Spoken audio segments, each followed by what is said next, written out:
Hi there, everyone. I'm James, I'm Jana. Sarah. and we're going to be doing firstly the first scenario where I'm a technology coach who's been tasked with a teacher, who's going to be Sarah, who is slightly resilient to using technology in her classroom. We're going to try work through this together, discussing specific situations where technology would be appropriate for that teacher's context. And we're also going to think about reasons educators are often resistant to new technologies or change. So if you guys are ready, Yep. let's Ready. go. So, good morning, good evening, Sarah and Jenna. I genuinely appreciate you both taking the time to meet with me today. I understand that we all have different perspectives of incorporating technology in the classroom. I'm here to listen, explore, and share on how we can make technology a tool that empowers both you as educators.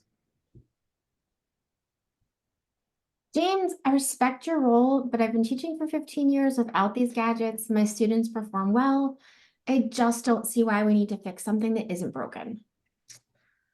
Well, I'm somewhere in the middle, James. I see potential in using technology, but I'm not sure how to integrate it effectively without disrupting my current teaching methods. Well, let me just say thank you both for your honesty. Sarah, your experience is invaluable, and Jenna, your openness to explore is indeed commendable. Let's consider technology not as a replacement, but as an enhancement. For instance, Sarah, in your kindergarten English class, where you're teaching about either basic phonics, imagine an interactive game or app where students can explore simple words, sight words, and nouns at their own pace, deepening their engagement. I mean, sounds interesting, but I worry about the learning curve and the time it might take away from our core content, especially with students that are so young. Well, that's a valid concern. The initial phase does involve a learning curve, but in my experience, the long-term benefits like increased student engagement and personalized learning outweigh the initial investment. Plus, I'm here to support you through this transition, ensuring it's smooth and doesn't detract from your teaching goals.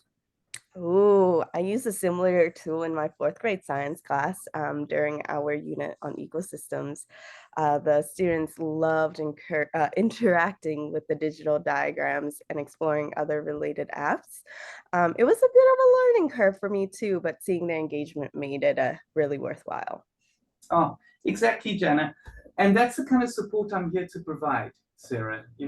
Jana, your experience could also be incredibly valuable to Sarah. Sharing strategies and successes among peers can ease the transition. I mean, I guess I can see the benefit of that too. I do want my students to be engaged and prepared for the future.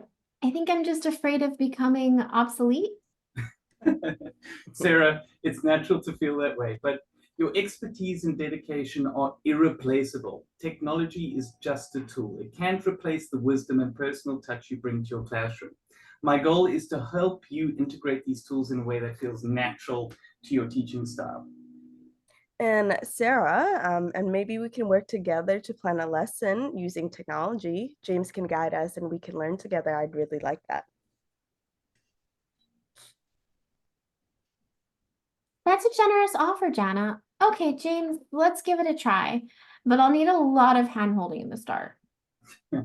That's what we're here for. Let's start small with one lesson and see how it goes. We'll review and adjust as needed. This is about enhancing your teaching, not changing it. I'm looking forward to this collaboration. I think we're going to learn a lot from each other. Absolutely. This is about building on your strengths and exploring new possibilities together. I'm here to support you both every step of the way. Thanks, James, and thank you, Jana. Let's make this an opportunity to grow for us and our students. That's the spirit. Let's embark on this journey with an open mind and see where it takes us. I'm excited for what we'll achieve together.